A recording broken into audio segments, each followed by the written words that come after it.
Hi hello నమస్తే, నేను journalist Sai. YSRCP ఈ 15 సంవత్సరాల వైఎస్ఆర్ కాంగ్రెస్ పార్టీ జర్నీ ఎలా సాగింది, ఇంకా ముందు ముందు ఎలాంటి సవాళ్ళు ఎదుర్కోబోతున్నారు, రాష్ట్రంలో కూటమి పరిపాలన ఎలా ఉంది, ఇలాంటి అంశాలన్నీ మనతో మాట్లాడడానికి శ్రీనివాసరెడ్డి గారు ఉన్నారు.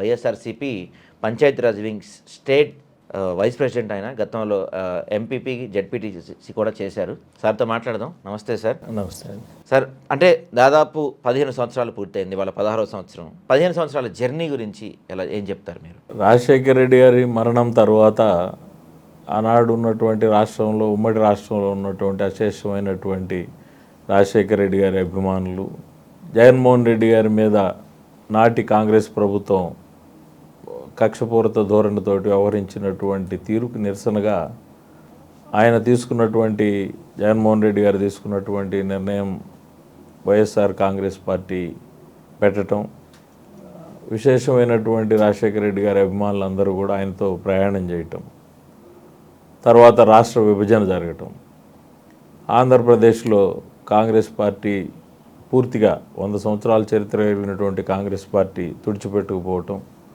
ఆ స్థానాన్ని వైఎస్ఆర్ కాంగ్రెస్ పార్టీ రూపంలో జగన్మోహన్ రెడ్డి గారి నాయకత్వంలో భర్తీ చేసినటువంటి పరిస్థితి. నాటి నుంచి 100 సంవత్సరాల చరిత్ర ఉన్నటువంటి కాంగ్రెస్ పార్టీ ఆంధ్రప్రదేశ్లో తిరిగి పుంజుకోలేనటువంటి పరిస్థితుల్లో వైఎస్ఆర్ కాంగ్రెస్ పార్టీ చాలా బలంగా రాష్ట్రంలో వేళ్ళూనుకుపోయినటువంటి వాతావరణం. మొదటిసారి 14లో ఫెయిల్ అయినప్పటికీ 19లో తిరిగి విశేషమైనటువంటి మెజారిటీతో అధికారంలోకి వచ్చి రాజశేఖర రెడ్డి గారి యొక్క ఆశయాలని, ఆయన కన్నటువంటి కలల్ని నవ నిర్మాణ ఆంధ్రప్రదేశ్ దిశగా విశేషమైనటువంటి పథకాలతోటి సక్సెస్ఫుల్గా 5 సంవత్సరాలు జగన్మోహన్ రెడ్డి గారి రాష్ట్రానికి, ఆంధ్రప్రదేశ్ రాష్ట్రానికి ముఖ్యమంత్రిగా చెప్పినటువంటి ప్రతి ప్రోగ్రాంని సక్సెస్ఫుల్గా పూర్తి చేసి రాష్ట్రానికి విశేషమైనటువంటి సేవలు అందించినటువంటి పరిస్థితి వైఎస్ఆర్ కాంగ్రెస్ పార్టీ. ఆ పార్టీ నేటికి 15 సంవత్సరాలు నిండి 16వ సంవత్సరంలోకి అడుగుపెట్టింది. ముందుగా వైఎస్ఆర్ కుటుంబం అందరికి కూడా వైఎస్ఆర్ కాంగ్రెస్ పార్టీ ఆవిర్భావ దినోత్సవ శుభాకాంక్షలు తెలియజేస్తూ ఉన్నా. చేసినటువంటి వాగ్దానాలన్నీ కూడా పరిపూర్ణంగా ఫినిష్ చేసుకొని మంచి పరిపాలన అందించినప్పటికి కూడా చంద్రబాబు గారు, పవన్ కళ్యాణ్ గారు రూపంలో ప్రజల్ని అమలు కాని చేయలేనటువంటి హామీలని, కొన్ని అబద్ధ ప్రచారాలని వైఎస్ఆర్ కాంగ్రెస్ పార్టీ మీద, జగన్మోహన్ రెడ్డి గారి మీద చేసి కొంత ప్రజల్ని నమ్మించి అధికారంలోకి వచ్చినటువంటి మాట వాస్తవం. సుమారుగా 2 సంవత్సరాలు అయింది రాష్ట్రంలో కూటమి ప్రభుత్వం అధికారంలోకి వచ్చి. వాళ్ళు చెప్పినటువంటి కార్యక్రమాల్లో ఒక పెన్షన్ 3000 ఇవ్వటం తప్ప ఏ కార్యక్రమాన్ని కూడా పరిపూర్ణంగా వాళ్ళు చేసినటువంటి పరిస్థితి లేదు. ప్రతి నెల 1వ తారీఖు ఆ పెన్షన్ను పంచుతూ ప్రచారం చేసుకోవటం తప్ప కీలకమైనటువంటి అంశాలు, రాష్ట్రంలో ఉన్నటువంటి పరిస్థితులు, వాతావరణం, లేకపోతే రైతులు, వివిధమైనటువంటి సమస్యలు, వేటి పట్ల కూడా వాళ్ళకి అవగాహన కానీ, వాళ్ళకి సహాయం చేద్దాం అనేటటువంటి ఆలోచన కానీ లేదు. లేకపోగా ప్రతి 2 నెలలకి 3 నెలలకు ఒకసారి రిలీజియస్గా జగన్మోహన్ రెడ్డి గారిని కార్నర్ చేయాలనేటటువంటి ఉద్దేశంతో ఆయన యొక్క క్రిస్టియానిటీ అనేటటువంటి బ్రాండ్ ఆయనకేసి హిందూ వ్యతిరేకిగా ఆయన ముద్ర వేయటానికి ఈ తిరుమల లడ్డు విషయం కావచ్చు, ఇంకా ఇతర అంశాలు కావచ్చు, ఒక రిలీజియస్ బ్రాండ్ తోటి ఆయన్ని సైడ్ చేయాలనేటటువంటి దృక్పథంతో పనిచేసినటువంటి దాని మీద ఉన్నటువంటి శ్రద్ధ ఈ రాష్ట్రంలో ఉన్నటువంటి పేద ప్రజల పట్ల కానీ, రైతుల పట్ల కానీ, మహిళల పట్ల కానీ ఈ ప్రభుత్వానికి ఏమాత్రం చిత్తశుద్ధి లేదు అనేది ఎవరిని అడిగినా కూడా సామాన్య ప్రజలు చెప్పేటటువంటి అంశం.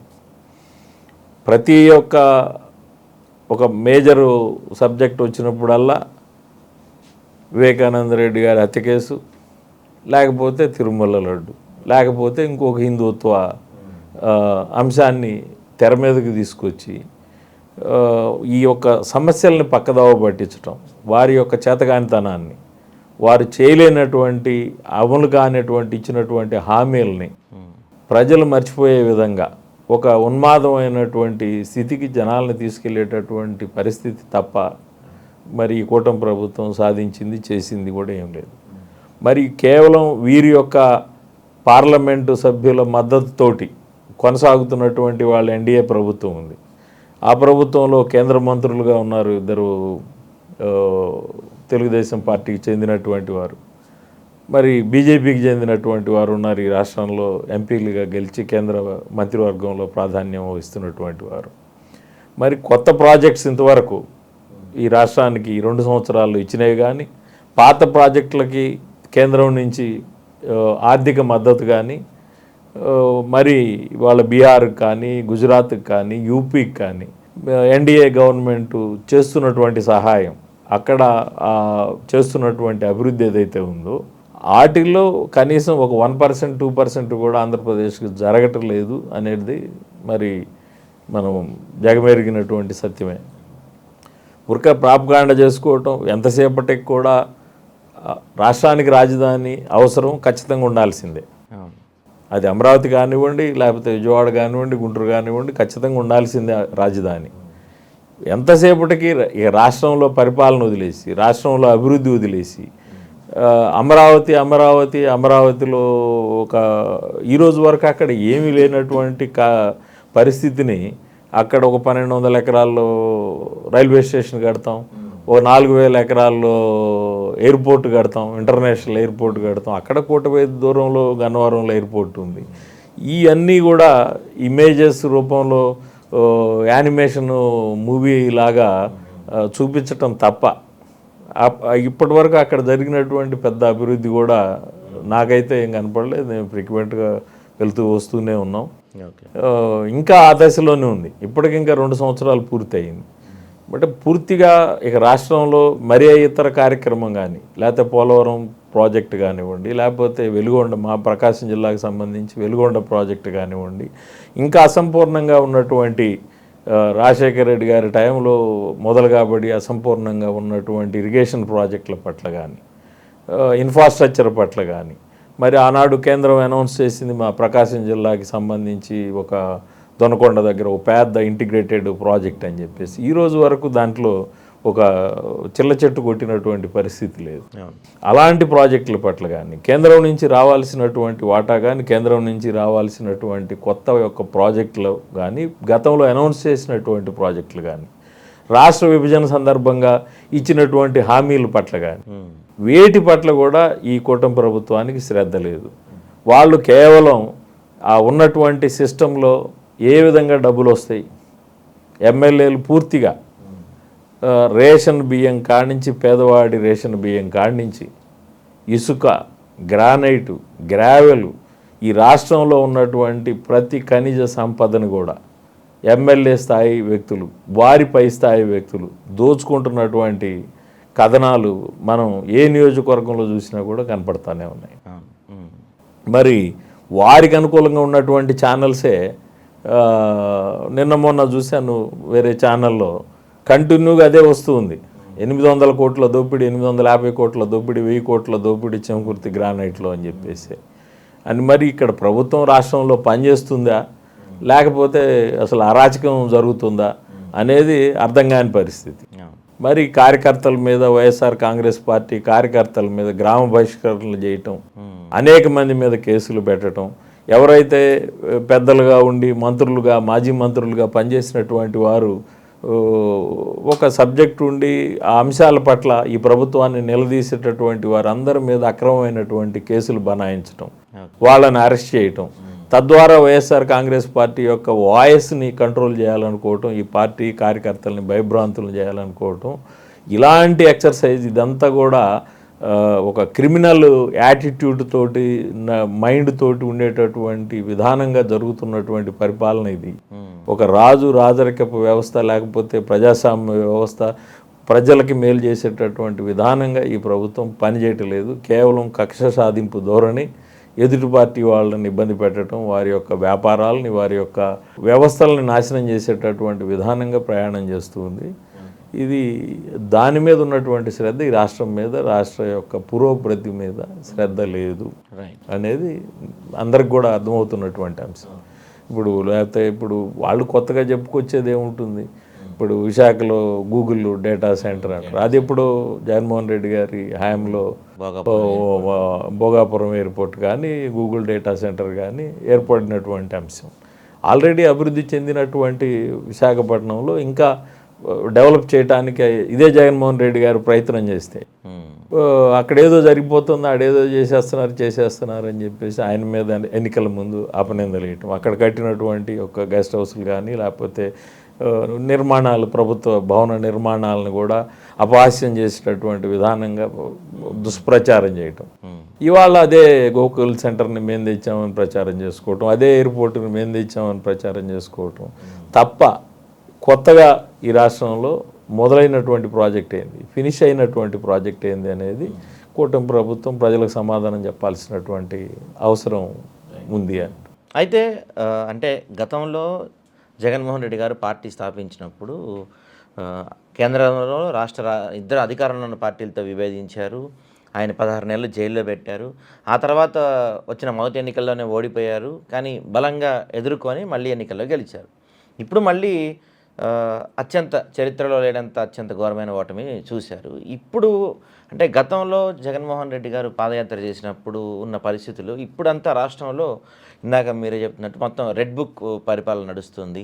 ఎక్కడికక్కడ అరెస్టులు లాంటివి జరుగుతున్నాయి. ఈ సమయంలో మరోసారి జనాల్లోకి వచ్చి జగన్మోహన్ రెడ్డి గారు చేసే పాదయాత్ర మరోసారి ఇంపాక్ట్ కలిగించగలుగుతుందా? అసలు జగన్మోహన్ రెడ్డి గారిని పాదయాత్ర చేయనిస్తారా వీళ్ళు? నేను జగన్మోహన్ రెడ్డి గారిని ఓదార్పు యాత్ర టైం నుంచి, రాజశేఖర రెడ్డి గారి మరణం దగ్గర నుంచి ఆయన్ని అత్యంత సన్నిహితంగా ఆయన్ని ఫాలో అవుతూ ఆయనతోటి పాటే ప్రయాణం చేస్తూ పాదయాత్రలో కానీ ఓదార్పు యాత్రలో కానీ ఈ రాష్ట్రం అంతా నేను చాలా జిల్లాల్లో నేను పర్యటించడం జరిగింది రాజశేఖర రెడ్డి గారి అభిమానిగా.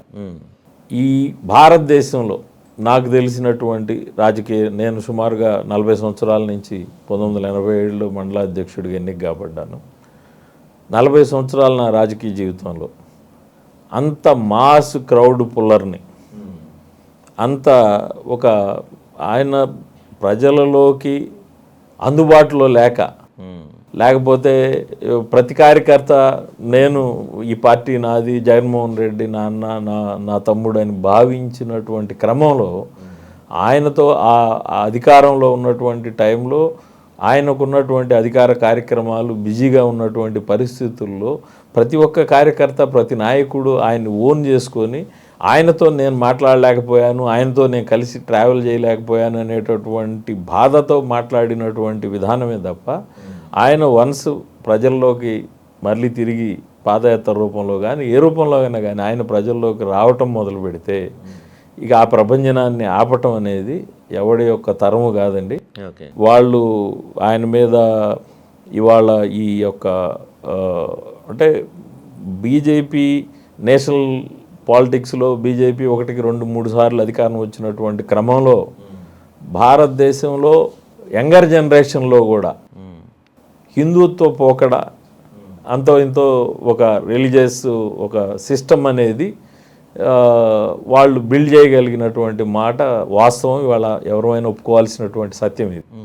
ఆ అంశాన్ని ఆయన యొక్క క్రిస్టియానిటీ యొక్క అంశాన్ని తెర మీదకి తీసుకొచ్చి ప్రత్యేకంగా పొద్దాకు లడ్డు అనేటటువంటి అంశం మీదే మాట్లాడుతూ ఈ అసెంబ్లీలో కానీ ఎక్కడైనా వాళ్ళు వన్ సైడ్గా ఉన్నారు కాబట్టి వాళ్ళకి ఏది ఇష్టమో అదే వాళ్ళే పొగుడుకోవటం, వాళ్ళు ఒకరినొకరు శబాష్ అని వాళ్ళ జబ్బలు వాళ్ళే జరుచుకోవటం, ఇలాంటి వాతావరణమే తప్ప ఆయన వన్స్ జగన్మోహన్ రెడ్డి గారు ప్రజల్లోకి వస్తే ఆయన యొక్క చరిష్మాని, ఆయన ప్రభంజనాన్ని ఆపేటటువంటి సత్తా ఈ కూటమి నాయకులకు లేదు అని చెప్పేసి 100% మనం విశ్వసించవచ్చండి. ఓకే, మీరు ఇందాక చెప్తూ జగన్మోహన్ రెడ్డి గారితో దగ్గరుండి ప్రయాణం చేశాను అని చెప్తున్నారు. చాలాసార్లు చూశాను ఆయన. ఏం కలిశారా? అంటే బయట ఏం చెప్తుంటారంటే అంతగా కార్యకర్తల్ని కలవరు, దూరంగా ఉంటారు.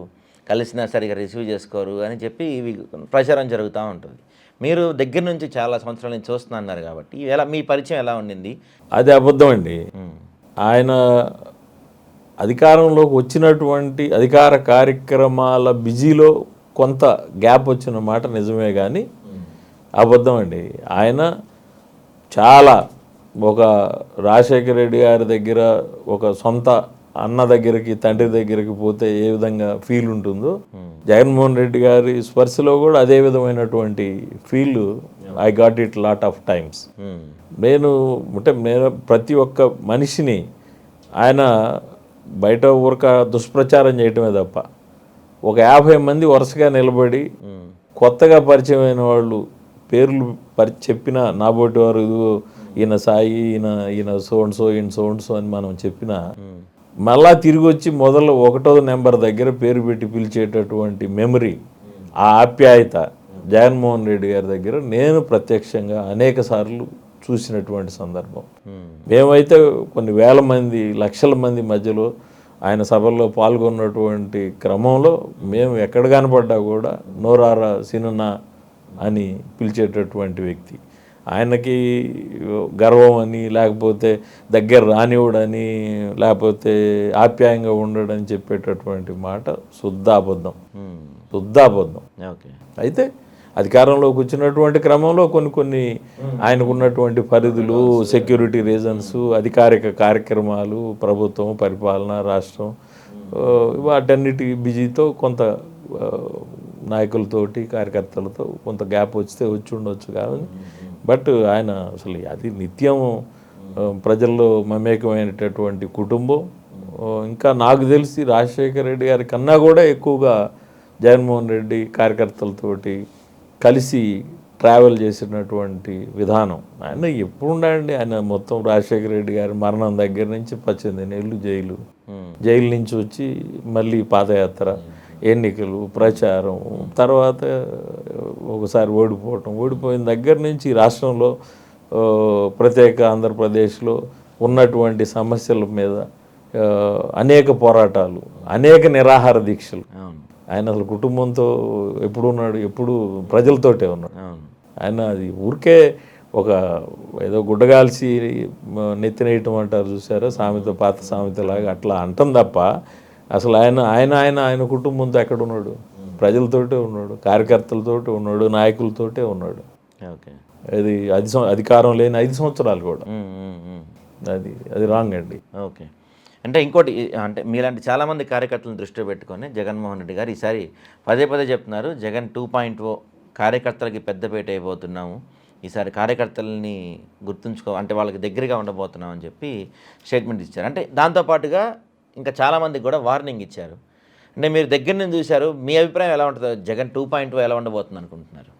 గడిచిన ప్రభుత్వంలో కొంత వాలంటీర్ వ్యవస్థ కానివ్వండి, లేకపోతే కొంతమంది అధికారుల యొక్క బిహేవియర్ కానివ్వండి, కొంత కార్యకర్తలకి దూరంగా ఉంది అనేటటువంటి వాదు ఈ ప్రభుత్వం, వైఎస్ఆర్ కాంగ్రెస్ పార్టీ ప్రభుత్వం మోసినటువంటి మాట వాస్తవం. అది గతంలో ఉన్నటువంటి రాజకీయ వ్యవస్థకు భిన్నంగా ఒక కొత్త రాజకీయ వ్యవస్థని క్రియేట్ చేసేటటువంటి క్రమంలో మరి మనం అంతకుముందు సెక్రటరేట్ అంటే హైదరాబాదు, సెక్రటరేట్ అంటే అమరావతి, ఇవాళ ప్రతి గ్రామానికి ఒక విలేజ్ సెక్రటరేటు, ఒక రైతు భరోసా కేంద్రం, ఒక మెడికల్ సబ్ సెంటరు, అసలు వ్యవస్థలని అసలు పరిపూర్ణంగా మార్చేసి పరిపాలనని పూర్తిగా గ్రామ స్థాయికి తీసుకొచ్చినటువంటి వ్యక్తి జగన్మోహన్ రెడ్డి గారు. ఓకే. ఆ రిఫార్మ్లో వాలంటీర్ వ్యవస్థ ద్వారా ఇంకా అంటే కరప్షన్ లేకుండా త్వరితగతిన ప్రజలకి ఆయన ఇచ్చేటటువంటి సంక్షేమ పథకాలు అందాలనేటటువంటి లక్ష్యం ఒకటి.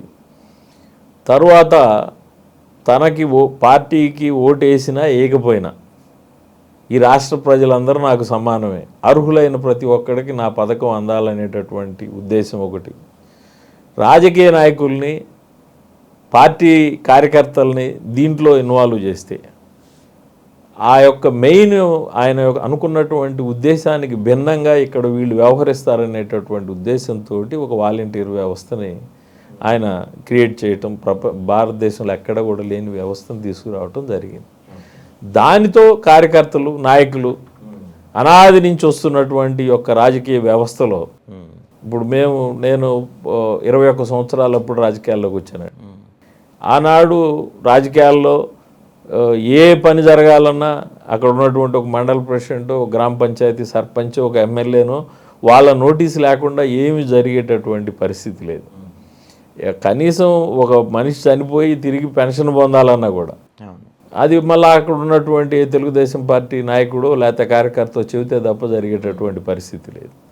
అయితే గడిచినటువంటి 5 సంవత్సరాల్లో విభిన్నమైనటువంటి రాజకీయ పరిస్థితుల్ని ఆయన ఒక కొత్తదనాన్ని రాష్ట్రంలో ప్రవేశపెట్టినటువంటి క్రమంలో నాయకులు జగన్మోహన్ రెడ్డి గారి యొక్క సిస్టమ్కి అడాప్ట్ కాలేక, కనెక్ట్ కాలేక ప్రతి ఒక్కరూ అసంతృప్తితో ఉన్నటువంటి మాట వాస్తవం. ఆ యొక్క అసంతృప్తే నిన్న ఎన్నికల్లో ఒక ఘోర పరాజయానికి కొంత అది కూడా హేతుబద్ధమైనటువంటి మాట నిజం.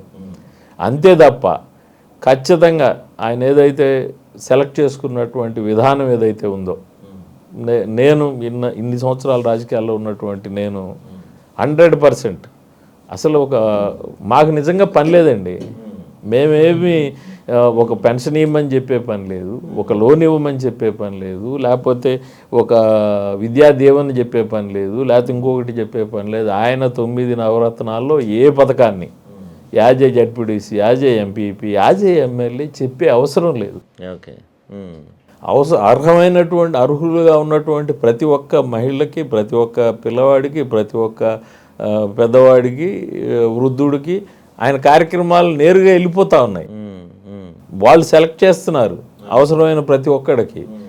దీనికి మనం కనెక్ట్ కాలేక మా మీదుగా ఇది జరగలేదు అని మేము పడి ఆడవటం తప్ప లేకపోతే అసలు నిజంగా అసలు ఏం అవసరం ఉంది?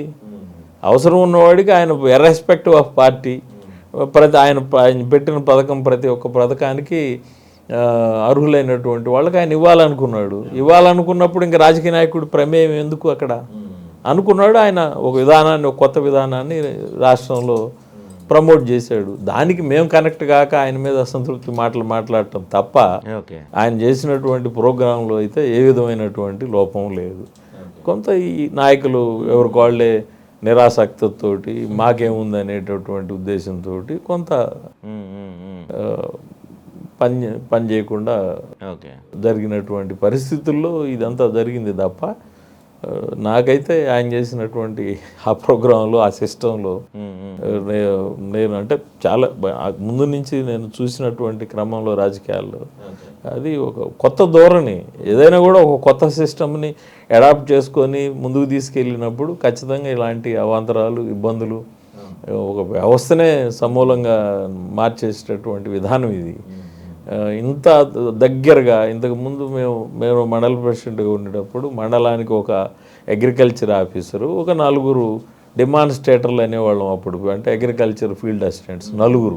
ఇవాళ గ్రామానికి ఒకరు ఉన్నారు. గ్రామానికి ఒక రైతు భరోసా కేంద్రం ఉంది. ఇక్కడే ఎరువులు ఇస్తున్నారు, ఇక్కడే పురుగు మందులు ఇస్తున్నారు, మనం ఏ పంట వేయాలో చెప్తున్నారు, భూసార పరీక్షలు చేస్తున్నారు, ఏ పంటకి ఏం మందు కొట్టాలో కూడా చెప్తున్నారు ప్రతి గ్రామానికి వచ్చి. ఇవాళ ఇంత వ్యవస్థను ఇంత దగ్గరగా తీసుకెళ్ళినటువంటి సిస్టమ్ని రాజకీయ నాయకులుగా మేము దాన్ని డైజెస్ట్ చేసుకోలేక ఇది మాట్లాడటం తప్ప అదర్వైజ్ డెఫినెట్లీ మీరు 100 సంవత్సరాల చరిత్ర కలిగినటువంటి కాంగ్రెస్ పార్టీని నామరూపాలు లేకుండా చేసినటువంటి జగన్మోహన్ రెడ్డికి తిరిగి రేపు ఎన్నికల్లో ఇది సాధ్యం కాదు, ఈ కూటమిని బ్రేక్ చేయటం అనేది, లేకపోతే తిరిగి అధికారంలో రావటం సాధ్యం కాదు అనేది నా దృష్టిలో హాస్యాస్పదం. ఆయన ఖచ్చితంగా ఈ క్యాన్ డూ ఇట్, డెఫినెట్లీ ఈ can do it. Right, okay, thank you.